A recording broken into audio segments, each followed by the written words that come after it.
Good afternoon students, welcome back to the electronic class. Today's topic is DC ammeter. ठीक है, इसके पहले हमने देखा था constructions of PMMC mechanism. PMMC mechanism में हमने क्या किया था, हॉर्स शू पोल पीसेस के फॉर्म में हमने परमानेंट मैग्नेटिक फील्ड जनरेट की और उस परमानेंट मैग्नेटिक फील्ड में एक कंडक्टर रखा और कंडक्टर जैसे कंडक्टर के अंदर से करंट फ्लो होना स्टार्ट हुआ तो मैग्नेटिक फील्ड में एक फोर्स जनरेट हुआ और फोर्स जनरेट होने के कारण क्या हुआ, कंडक्टर मूव होने लगा. ठीक है, जब वो मूव होने लगा तो उसकी करंट की क्वांटिटी हमने क्या किया, पॉइंटर के अकॉर्डिंग स्केल पे करंट को मेज़र किया था. तो PMCC क्या करता है, सिर्फ और सिर्फ DC क्वांटिटी को ही मेज़र करता है. तो हमने DC क्वांटिटी में like current, voltage and resistance की वैल्यू को वो क्या कर रहा था, मेज़र कर रहा था. PMMCD एर्सोनवल मोमेंट क्या करता है, AC क्वांटिटी को मेज़र नहीं करता है. तो आज हमने DC एमीटर हमें क्या करना है, डिज़ाइन करना है.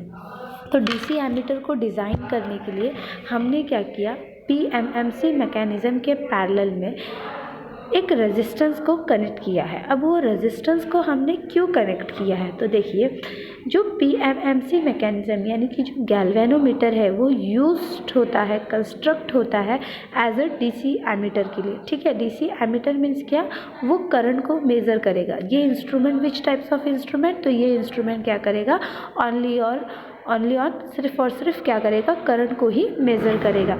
द कॉइल वाइंडिंग, अब देखिए PMMC में हमने कंडक्टर को यूज़ किया है, कंडक्टर में हमने एल्यूमिनियम और कॉपर की वाइंडिंग की है. तो अब यहाँ पे जो PMMC मैकेनिज़्म है, यहाँ पे जो हमने ये जो कंडक्टर है, ठीक है, ये कंडक्टर के अंदर हमने कॉइल का यूज़ किया है. तो कॉइल का यूज़ किया है तो कॉइल की जो वाइंडिंग है उसकी मैकेनिज़्म क्या है, काफ़ी ज़्यादा स्मॉल और लाइट है. मतलब इस कॉइल की वाइंडिंग जो है स्मॉल और लाइट है, इसकी वजह से सिर्फ और सिर्फ वो क्या कैरी कर रहा है, स्मॉल अमाउंट ऑफ करंट को ही वो कैरी कर रहा है.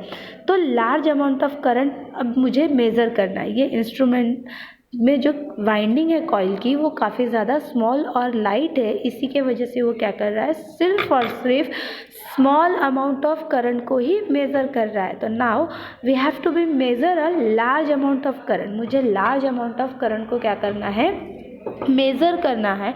तो उसके लिए हमने क्या किया है, हमें ज़रूरत है, एक नेसेसरी है बाईपास कैपेसिटर की. तो वहाँ पे हमें लार्ज अमाउंट ऑफ करंट को मेज़र करना है तो उसके लिए हमें ज़रूरत किसकी है, बाईपास रजिस्टर की, जो कि मेजर करंट को क्या करेगा, बाईपास करेगा थ्रू द ग्राउंड. उस रेजिस्टेंस को मतलब बाईपास रेजिस्टेंस, इसी RSH को हम क्या बोलेंगे, bypass register. That means a shunt value of register जो कि कनेक्ट है मेरे गैल्वेनोमीटर के पैरेलल में.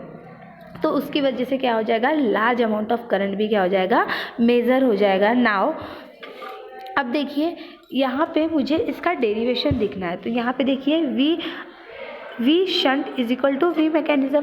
ये जो है ये क्या है आपका, V शंट है और ये क्या है आपका, V मैकेनिज्म है.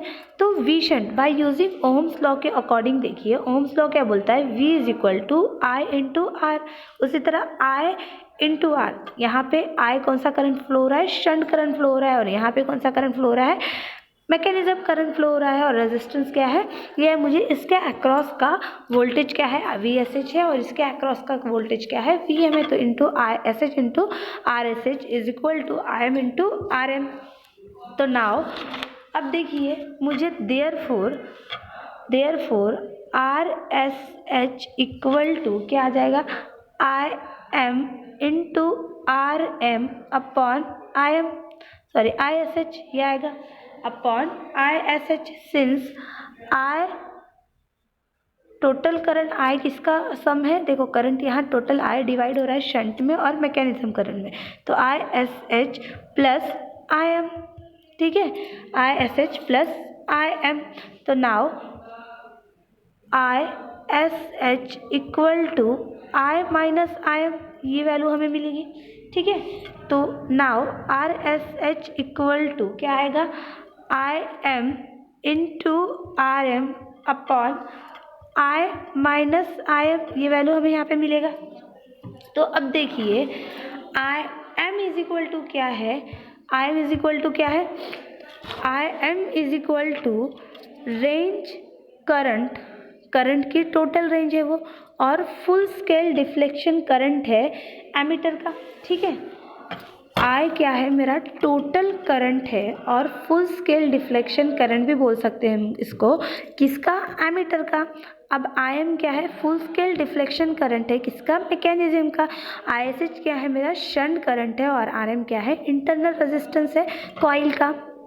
नाउ अब मुझे मल्टी रेंज एमीटर को डिज़ाइन करना है। नाउ वी हैव, अब देखिए मेरे पास एक करंट रेंज को डिज़ाइन करना, एक करंट की वैल्यू को मेज़र करना था, तो हमने डीसी एमीटर को डिज़ाइन किया। मैकेनिज्म मतलब जो गैल्वेनोमीटर है उसके पैरेलल में हमने एक रेजिस्टेंस को कनेक्ट किया। क्यों रेजिस्टेंस को कनेक्ट किया, क्योंकि लार्ज अमाउंट ऑफ करंट को जैसे मेज़र करना है तो वो बाईपास करे वो रेजिस्टेंस उसकी वैल्यू, और देन मेरा लार्ज अमाउंट ऑफ करंट भी क्या हो, मेज़र हो without any shock, without any loss, circuit damage ना हो। इसकी वजह से हमने क्या किया था, वहाँ पे एक पैरेलल में रेजिस्टेंस कनेक्ट किया था। नाउ अब हमारे पास एक से ज़्यादा रेंजेस है, मुझे 2 या 3 वैल्यू ऑफ करंट को क्या करना है, मेज़र करना है, तो उसके लिए हमने डिज़ाइन किया मल्टी रेंज डीसी एमीटर। अब मल्टी रेंज डीसी एमीटर में in this type the number of shunt are use, इसमें भी हम क्या कर रहे हैं, नंबर ऑफ शंट को यूज़ कर रहे हैं। जैसे कि R1 R2 R3 R4 this are the my shunt resistance. ये जो R1 R2 और R3 R4 है, ये क्या है, मेरा शंट रेजिस्टेंस है। अब ये शंट रेजिस्टेंस को हम क्या कर रहे हैं, यूज़ कर रहे हैं।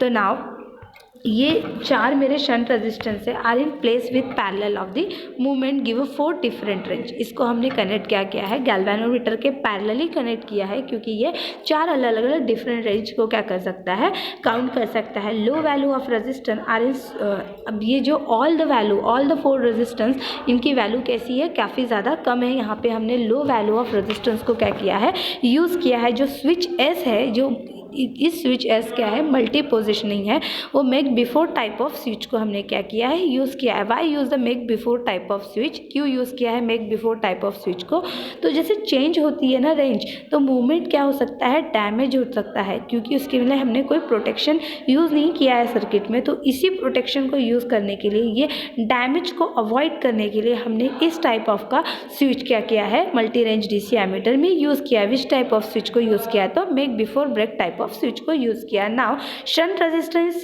Selected for a desired current range I by using a formula. अब शंट रेजिस्टेंस क्या करेगा, सिलेक्ट करेगा डिजायर्ड करंट रेंज को बाय यूजिंग दिस फार्मूला। कौन सा फार्मूला शंट रेजिस्टेंस यूज़ करेगा, ये formula I are S H is equal to I M upon R M, I minus I M. ये जो फार्मूला है ये यूज़ होता है हमारे डिजायर्ड करंट रेंज की वैल्यू को मेज़र करने के लिए। नाउ अब देखिए यहाँ पे मुझे एसनवेल का यूनिवर्सल सेकंड मेथड है, जहाँ पे देखिए R1 R2 R3 ये parallelly connected, but R1 R2 R3 ये सीरीज़ के फॉर्म में भी कनेक्टेड है एक दूसरे के साथ।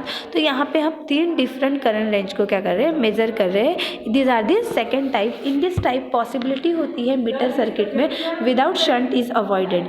इन this type possibility of having the meter in this circuit without shunt is avoided. यहाँ पे शंट को हम क्या कर रहे हैं, अवॉइड कर रहे हैं। Make before type of switch is not necessary in this type. यहाँ पे हमें, जैसे कि हमने अभी इसके पहले देखा था मल्टी रेंज एमीटर इन टाइप 1 में, तो वहाँ पे हमें क्या नेसेसरी था, हमें ज़रूरत किस टाइप ऑफ स्विच की थी, make before break type of switch की ज़रूरत थी। बिकॉज जब करंट की रेंज चेंज हो तो सर्किट में हमने कोई अलग से प्रोटेक्शन यूज़ नहीं किया था, तो उसकी वजह से सर्किट डैमेज होने के काफ़ी ज़्यादा चांसेस थे।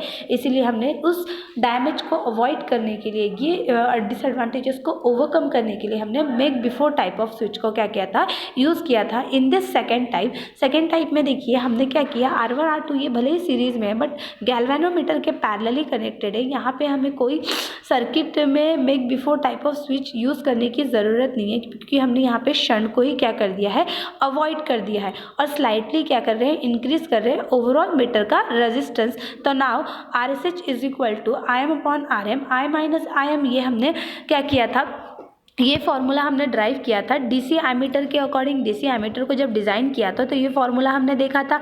नाउ अगर मुझे करंट मेज़र करना है, ठीक है, यहाँ पे जो I3 करंट है ना, उसको मेज़र करना है, ठीक है। I3 करंट को मुझे मेज़र करना है।